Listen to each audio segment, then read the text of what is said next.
Hi guys, welcome back to my channel, and today's video is about G1, as you might have read the title of the video. And if I look really tired and washed out, that's because it's 11:30 right now and I'm making a video because I decided to. So I just gave my G1 a week ago, so I thought that I should make a video about it and let you guys know how easy it is or how hard it is. So let's get started. So if any of you guys don't know what is G1, so to get a license in Canada, you need to have G1 and then go through G2 and then get your G license.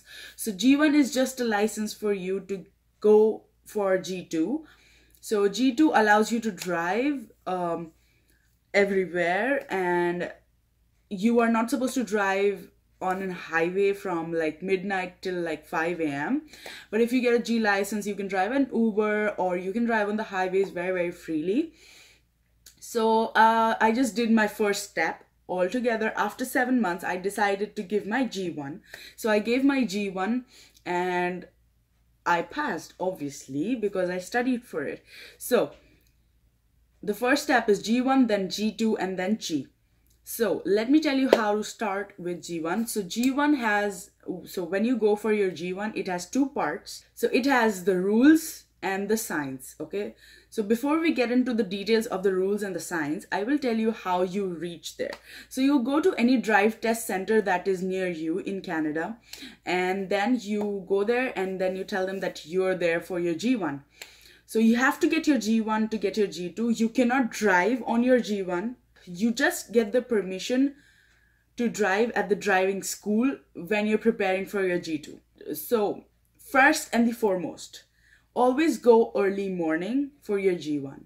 Always go early morning to your G1 to the drive test center, because it is really less crowded in the morning, like at 8 a.m. maybe. I went there at 8:30 maybe, and it was really less crowded. So it just took me an hour to go and do all the formalities and then go for the test and do the test and then move out of there. Because if you go around 10, 11 or 12, it's gonna take you at least 4 to 5 hours to get through all of the process. So it's better that you go early in the morning. It opens at 7 a.m. in the morning, so maybe go at 8, 7:30, 8, 8:30, 9 maximum, but not later than that. First, you go there in the morning, and then they will ask you if you have your valid ID with you. So obviously I had my passport with me and I gave them my passport. They will ask you to fill up a form. It asks you if you have any disease, if you have an eyesight problem. They ask you for that, and then a few more questions, and that's it. And then your token gets called out. Then you go to the counter, the cubicle, and then they will get your vision test done. So in the vision test, there's nothing. You just have to look down a kind of a binocular kind of a thing, and then they will ask you what number you see or what alphabets you see in there, and just that. And then on the side of your eyes, you will see a few lights blinking here and there. So they will ask you on which side the light is blinking. So left, so right, left, right, whatever it goes on like. And after that, they'll do all the verification and everything of your name, your address and everything, and you pay at the counter there and then. So I paid about $158 and some cents. I don't remember what is exactly the price. So it was $158. It's not cheap, obviously. And then you go to the test center, like it's just very near. So you just go to another room, that's the test center. You will have all the computers there, and it's like divided like a cubicle form. So you go there and you give your identification and your form to the person who will be there, and then he will tell you which computer you have to go to.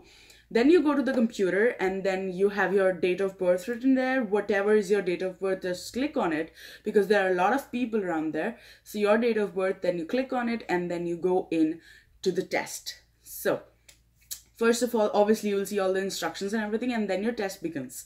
So you have two parts in your test. One is the science and one is the rules, as I just mentioned. So science is like super easy. Super easy. And then you have the rules. Science is like the signs that you see on the road. Those are the signs that you need to know what are they for. Like no right turns, no left turns, no U-turn, pavement ending, pavement narrowing, right lane ending, left lane ending, something like that. So you can easily go to google.com and just write G1 practice test questions, and you'll have a lot of options out there. And believe me, you don't have to study for more than 2 hours for this test. It's that easy. And then you go to the rules. So rules is a bit more peculiar, and people do fail at that. The main part of the rules that you mess up actually is the number of demerit points that you get when you get caught, and also the number of days your license gets suspended if you're caught doing anything that is not legal. So you need to remember those kind of things. It's a bit tricky, but not that. So 2 or 3 hours maximum. If you read it thoroughly, you will go through it in 20 minutes. Like I did my science is like when I had the science section, I did it in like 10 minutes. Yeah, I think 10 minutes. It's a touch screen computer there. You just have to click on the answers and confirm, click on the answers, confirm, click on the answers, confirm. It's just so easy. And when I went to the rules, I obviously gave it more time because the rules section has a lot more detailed questions and very, very to the point answers. So you need to know what are the answers exactly to pass through it. So for every section, science and rules, you have to get 16 out of 20. And that's it, you are passed. So getting 16 out of 20 is not at all bad. And it's not at all difficult in science. But in rules, you have to make sure that you get 16 out of 20. People do fail at that. So don't worry, if you fail at it, if you, let's say if you are through with your science section, or if you're through with your rule section and you mess up in the other one, you can still go and pay $15 more and sit back for the test. And then you clear it. So once you go out, you make sure that you clear it and then only go home. It's not difficult. So if you mess up one section or you mess up the both, you pay $15 more and then you come back and give the test again. So I got 18 out of 20 in science and 17 out of 20 in rules. So after you're done with the test, you go to the person who was telling you which computer you go to. You can go to him and tell him that you're done with the test. Then he'll ask you for the form that he gave you. And then he will say that, okay, wait for your result. And then he'll tell you your result. And if you're passed, he will give you your temporary license right there and then. So that temporary license will work as an identification for sure. And in the next 4 to 6 weeks, your actual license will come to your address, that whatever your address you gave, you will get your license there. So that's how you get your G1 license. Because if you are anywhere in Canada, you need to get an identification. See, wherever I used to go and wherever people used to ask me for my identification, I always used to carry my passport, which I shouldn't do because passport is so necessary and important that we need to make sure that it's safe and you're not messing up. So now I made my G1. Now I got my G1 and everything, so I can show that as an identification, and that's just so easy. And now and yes, so if you want to go for your G2, if you do have an experience letter from back in your country, so let's say I was from India, so I never drove there.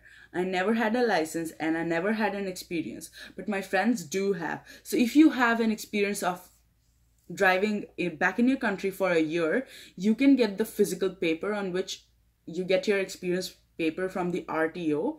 So you can get your experience letter from there.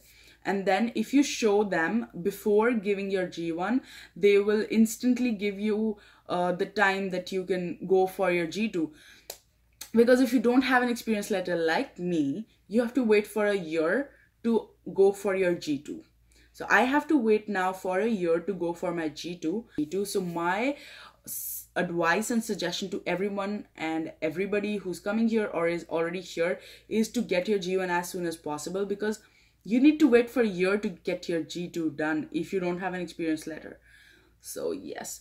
And also they do ask for a physical original experience letter. So scanned copies don't work. So guys, this was it for my G1 video. I think I've told you everything that I know of, and I should tell you, I have told you everything. So if you have any questions or queries, leave them in the comments below. And I know that you guys have a lot of questions and a lot of video requests for me. I am going through them one by one. Whenever I get time, I make sure that I make a video for you guys so that you know more and more about the process here. And I hope that you liked this video. If you did, then please do not forget to give this video a big thumbs up and also subscribe to my channel. And I'll see you guys next time with my next video. Bye.